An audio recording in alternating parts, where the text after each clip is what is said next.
xam nga Sénégal lan moo sonal sama génération mooy tàkk ak fay li tax ma wax la loolu dafa tax artistes yu bëri dañu ragal xaaral ma ñëw ci li ma lay wax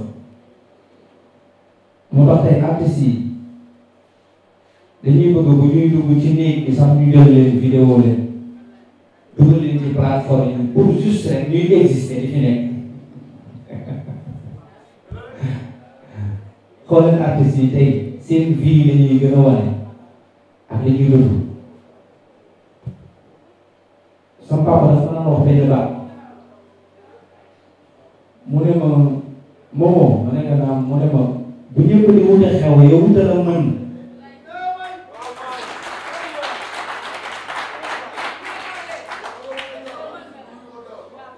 mu ne ma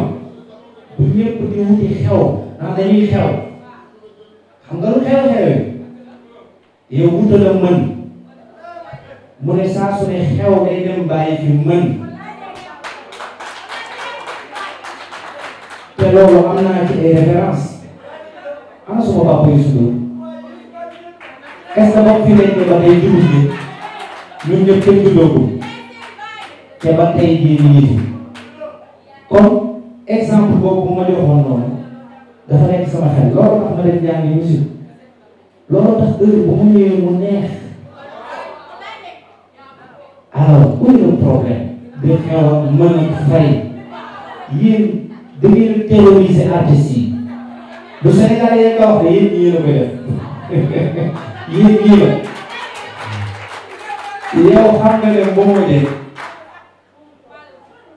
kenn gënu ko exister ci artistes yi je joue tous les semaines bu ma tëbal ma tukki wu ma dem mu ma fenn tous les mercredis maa ngi baaramu di les mercredis di doon ay guichet fermé ñëw leen jël ko yéen te si woonu leen ko comme 21 di mel ni muy mel est-ce que jël ngeen ko donc loolu yéen ñeen a ko wax yéen a seet yéen ñi ngeen di jàppale ñi ngeen di couvrir ñi ngeen di jël ak ñi ngeen di siiwal c'est ça le problème yow question bu ma neex nga ma wax ndax li naan ku sañoon da ngay def diwo ak sa waajur te kooku suma papa donc te loolu mën naa ne rêve la bi ma nekkee xale ba tey ku gis Momo Dieng ak ni muy doxee ak ni muy doxalee da ngay xam ne am na ay référence ci musique sénégalaise rawatina nag ki nga tudd léegi jëm ci nga tudd léegi alors loolu rêve la suma papa yi suñu tamit ñëw Dakar Arena loolu beneen affaire lay doon te dama ne xaar leen lu nekk événement bi yéen xaar leen lu nekk gi ci biir lu ne mën na nekk donc du ma sori ci question boobu parce que yéen da ngeen a bëgg samay surprise ak yi ma war a def ma wax ko te loolu bu ma ko waxee du sax donc xaar leen lépp ci événement bi incha allah. fekk ko Sénégal macha allah mu nekk koo xamante ne daanaka la fecckat bu mag la koo xam ne def na liggéeyam na mu waree ba Sénégal yëpp respecté ko naw ko yàlla na ko yàlla yërëm jéggal ko ak mboolem jullit incha allahu rabbi loolu nag surprise lay doon mais lu mën a nekk la parce que tamit def na ko ci vidéo bi ba leen seetaanee sax na ba noppi donc daf ci def liggéey bu am solo te loolu incha allahu rabbi dinaa ci bàyyi xel bu baax a baax a baax a baax a baax a baax a baax ma ñëw ci diiwu Pamba Saber Momo Dieng ak Alpha Goreva loolu kii am na dox la loolu kii am na dox la ah kii am na dox la loolu tàmm leen di ko def bu suñu premier événement lañ àndandoo ñu ñëw def diiwu donc def nañ ko Grand Théâtre si CES donc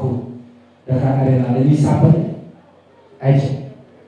poser les questions yu am solo yow moom nga diwaat nga ma ci événement bi te man loolu lay bëgg damay bëgg ku ma andi ci le 28 décembre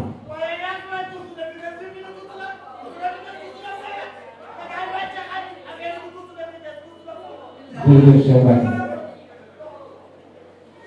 dañ ko indiwaat ci événement bi li nga wax sànq lu am solo la événement bi biñ koy jël loolu yëpp dañ ko bàyyi xel je pense que biñ koy dem di signer man ak suma maman Ngoné loolu yëpp dañu toog waxtaane ko yan dispositif la ñuy jël ba dem bi ak dikk bi mën a yomb lool donc ci kaw loolu dama leen di wax ne bu ñu sax xalaat ñu tëddee nañ nelaw ndax ki nga xamante ne mooy directeur bu bees bi muy monsieur Dambour foofu la njëkk loolu la njëkk souligné mooy li ñuy gën a yombal mooy dem bi ak dikk bi ba tax na ñoom FONGIP dinañ am partenariat ak TER bi je pense ak Dakar Dem Dikk su ko defee mu yombal fépp fan sa di jógee moo xam damay jël exemple maanaam ku war a jógee Parcelles wala ku war a jógee Guédiawaye te moomu ne gese ko def man rek en personne du diwéeru dara man rek maa ko def te boobu ba tey ñu ngi doxal ñu ngi ci plateforme bi yëpp ñu ngi fi on est là loolu absence boo ko wax noonu déedéet du ma nangu loolu ñu ngi fi on est là ah non non non dëkk bi ñoom ñu ngi fi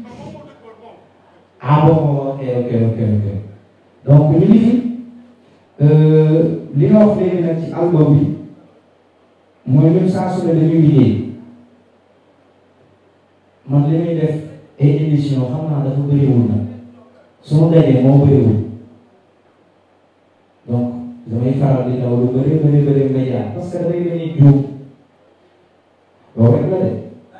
mais bu dee existence ñu ngi fi ñu ngi liggéey tous les semaines ñu ngi liggéey di nekk suñu yoon carrière la ñuy def du benn fan du ñaari fan loo xamante ne da nga koy liggéey la au jour le jour doo taay ba nag karaat ngay yegg fa ngay yegg parce que ñun dañoo bëgg a indi fii ay disque d'or et puis bëgg a indi ay disque platine wax dëgg yàlla ñaanu ma way ba bàyyi way te du ma fi indi yooyu yëpp incha allah rabbi donc wax nag lu mu rëy rëy man ta topp jëf lu mu tuuti tuuti mën naa topp wax man li may faral di wax jarul wax di bëri na jëf jëmale